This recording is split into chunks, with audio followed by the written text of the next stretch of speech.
রঘুপতি রাঘব রাজারাম পতিত পাবন সীতারাম। শুরু করছি in the light off history, ইতিহাসের আলোয় ইউটিউব চ্যানেলে। আজকের উপস্থাপনা মহাত্মা গান্ধী, বাপুজি এম কে গান্ধী। 1917 সালে নাটালে বর্ণ বিদ্বেষী আন্দোলনকে সফলভাবে রূপায়িত করে গান্ধীজি ফিরে আসলেন ভারতবর্ষের মাটিতে। শুরু হলো চম্পারণ নীল চাষিদের পক্ষ নিয়ে চম্পারণ সত্যাগ্রহ। আজও গান্ধীর ইমেজ, গান্ধীর ক্যারিশমা ভারতবর্ষ এবং তার মাটি ছাড়িয়ে বিদেশের মাটিতেও পরিব্যাপ্ত। কি ছিল জাতির জনক গান্ধী, আমাদের সবার প্রিয় বাপু? তার চরিত্রের মধ্যে একপ্রস্থ ধুতি গোটা শরীর জুড়ে রয়েছে, হাঁটুর নিচ উন্মুক্ত, হাতে একটা লাঠি, চোখে একটা সুতো দিয়ে জড়ানো চশমা, স্বচ্ছতায় সেবা। আজকে আমরা ধার করে নিয়েছি গান্ধীজি চশমাটাকে স্বচ্ছতার অভিযানের জন্য। কি ছিল এই মানুষটার মধ্যে যে ইন্দুলাল যাজ্ঞিক, অম্বালাল সারাভাই, তোমরা যে সারাভাই স্পেস সেন্টারের কথা জানো, তার পিতা।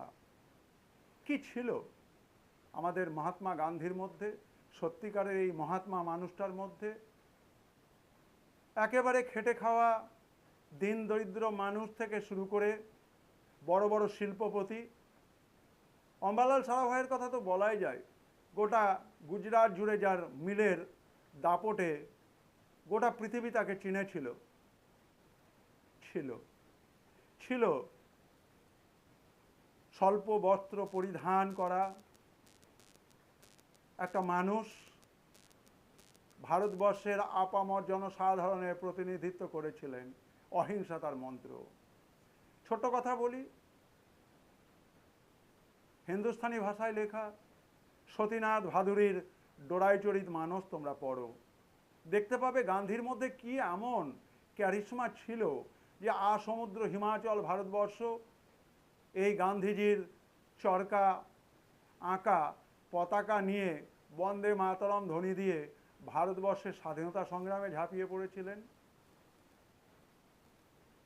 গান্ধী বাবা বড়া গুণা আদমি, রেবন গুণীর চাইতে নামি, ভৌকা বাবা মাছ মাছলি, নেশা ভাঙ থেকে পরহেজ, শাদি বিয়া করেনি, নাঙ্গা থাকে বিলকুল। তোমরা তাতমাদের গাম সতীনাথ ভাদুরীর ডোরাইচরিত মানস যদি পড়ো উপন্যাসটা, দেখবে তাতমা এরা একটা বিশেষ সম্প্রদায়, অন্তজ সম্প্রদায়, আনটাচেবল, যাদের অনেক দিনের স্বপ্ন ছিল তারা দেবতার পুজো করবে। সেই দেবতার পুজো করতে পেরেছিল একটা কুমড়োর উপরে দেবতার মূর্তি এঁকে, সেখানে গান্ধীজির আবির্ভাব এবং স্বপ্ন দেখানো রামরাজ্য। আমি শুরু করেছিলাম রঘুপতি রাঘব রাজারাম পতিত পাবন সীতারাম। আমাদের মহাত্মা গান্ধীর জীবন জুড়ে ছিল দেশের স্বপ্নের কথা, আপামর জনসাধারণের কথা, নারী জাগরণের কথা। তোমরা দেখবে গান্ধীজি চরকা কাটছেন, খাদি খদ্দরের কাপড়ের জন্য সুতো কাটছেন, তার চারিদিক পরিবৃত রয়েছে মহিলারা। তিনি চেয়েছিলেন মেয়েরা ঘরের কাজ করে অবসর সময়ে চরকা কাটবে, খাদি খদ্দরের প্রসার ঘটবে, স্বদেশি শিল্পের মধ্য দিয়ে নারীর ক্ষমতায়ন হবে। এই তো হচ্ছে গান্ধী।